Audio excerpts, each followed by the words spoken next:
sementara ni. Tapi selain pada tu kita cuba untuk ni JLC boleh ke 1 sampai 1 sampai nombor 4 abang ada 1, 2, 3, 4. Sebab kalau 1, 2, 3 tu bukanlah tak berat sangat. Kan peringkat dia kan makin dia start daripada atas sampai ke bawah tu kan makin berat kan.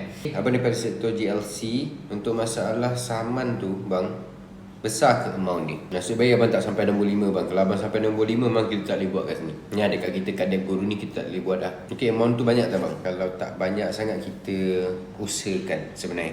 Kita kat sini untuk kakak abang yang mungkin berhubung dengan kita dan mungkin bakal berhubung dengan tim kita kat sini. Apa yang pengurusan kita buat kat sini? Kita akan pastikan kakak abang ni mesti ada kelayakan. Benda paling asas kakak abang mesti ada kelayakan. Okay, so kelayakan ni daripada mana yang kita akan ambil kira? Kita akan ambil daripada gaji semasa.